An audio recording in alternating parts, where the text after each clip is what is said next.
So hi and hello. Welcome to our channel named Algo Exploration. My name is Samir. Now in today's lecture we are going to learn how to search an element in a sorted matrix such that every row will be sorted and every column will also be sorted. So this is an example. Now here we can see that every row is in a sorted manner and also every column is also in a sorted manner.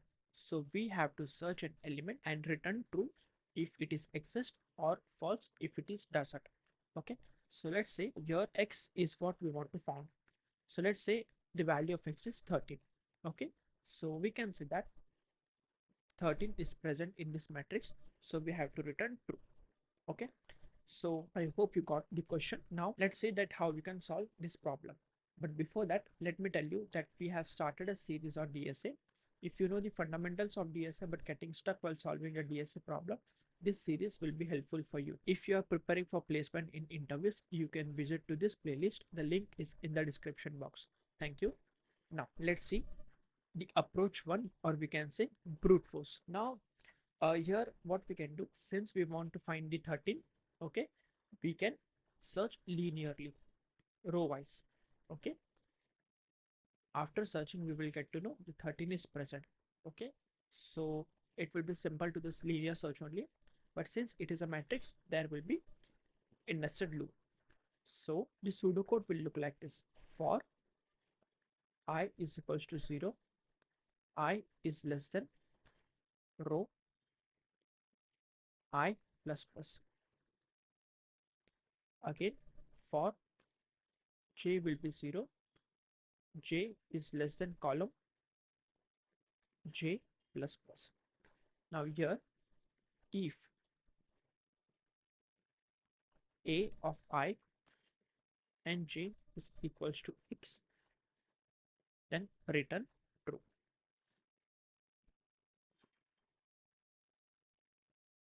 Okay.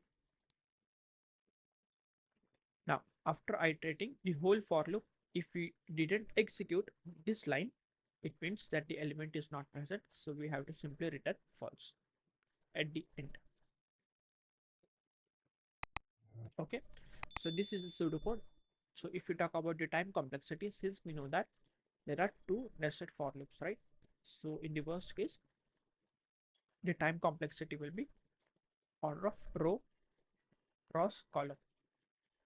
Okay, and the space complexity will be constant because we didn't take any extra space.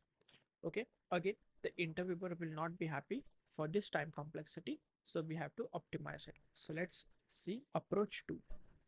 Now we know that every row is in a sorted manner, also every column is also in a sorted manner, right? So let's see, if we start from 0 comma 0, okay, and if we go on the right hand side, then each and every element are larger, right?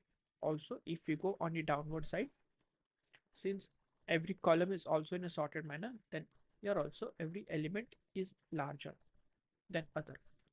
But let's say if we start from 0 comma 3, that is this one. Okay, now if we go on the left hand side, here the element is smaller, and if you go downward the elements are larger. Why I'm saying this to you? Let's say since we want to find the element 13, okay, now if we are standing here, basis on this we will get to know whether 13 might be present in this row or not, right? Since this element is greater, 13 will not be present because every row is in a sorted manner. Okay, so 13 might be present in the next row. Similarly, after going from 11 to 12, by comparing 13, here also we will be comparing 12 with 13. Now we got to know 13 is greater, right? So 13 will also not, so 13 will also not be present here. Okay, so again we will go downward side. Okay, right here. Now again we will be comparing 16 with 13. Now we got to know 16 is greater, right? Since 16 is greater, So 13 might be present in this row, might be. Okay, so we will start iterating row wise. Now we will compare with this 9. Now after comparing 9 with 13, we got to know 13 is greater.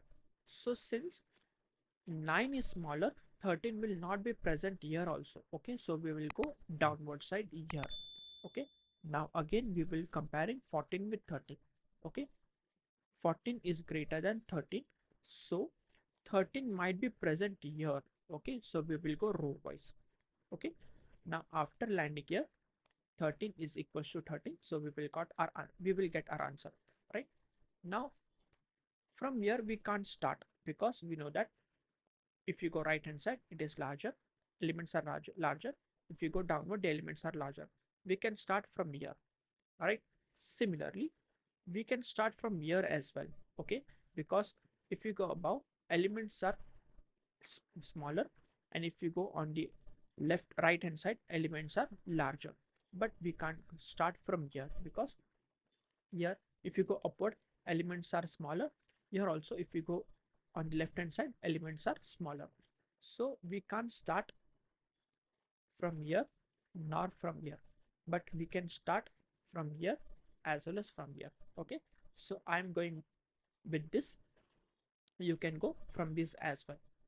Now I hope you got it. Let's see the pseudocode. Initially I will be 0 and j will be column -1. Okay, now while I is lesser than row and j should be greater than equals to 0. Okay, so this will be the condition so that we don't go outside the boundary. Now if a of I comma j is equals to x, that means we found our value, so simply return true.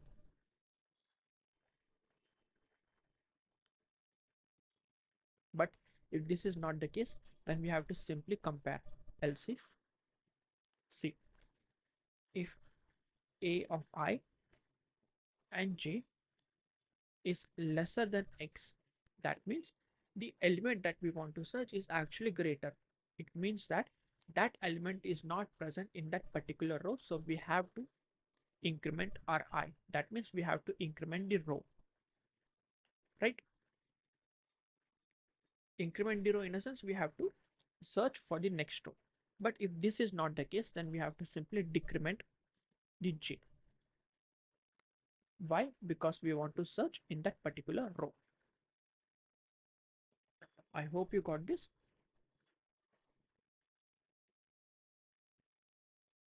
Okay, but if we don't found any value, then simply return false at the last.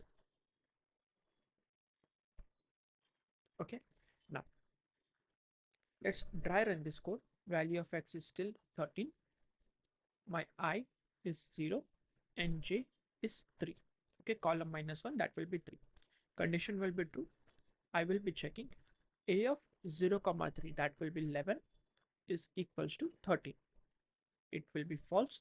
So again check, is 13 is sorry is 11 is lesser than 13? Yes, it is. So simply increment the value of I to 1. After that, again we will go in the while loop. Again check a of 1 comma 3. A of 1 comma 3 will be 12 is equals to 13. No, it's not. So check if 12 is lesser than 13. Yes, it is. Okay, so again increment the value of I to 2. Now again it will check a of 2 comma 3, that will be 16 is equals to 13. No, it's not. So it will go in if else case.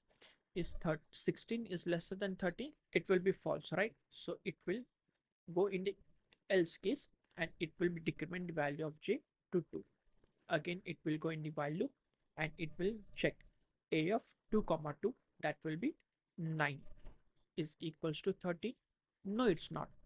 Again it will go in the else if So is 9 is lesser than 13?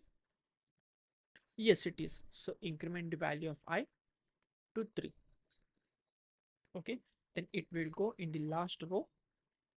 So it will be if it will be checking 14 is equals to 13. No, it's not.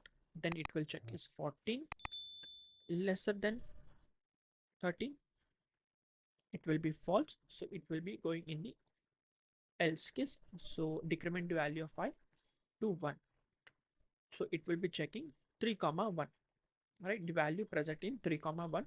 So it will be 13 is equals to 13. Yes, it is. So return true. Okay, so in this way we are going to solve this problem. If you don't understand this, I'll advise you to please try run this code. Okay, now so I will be providing the link so that you can practice this question in the Geeks for Geeks portal. So that's it from my side. I'll see you in the next video. Till then, keep practicing. Thank you.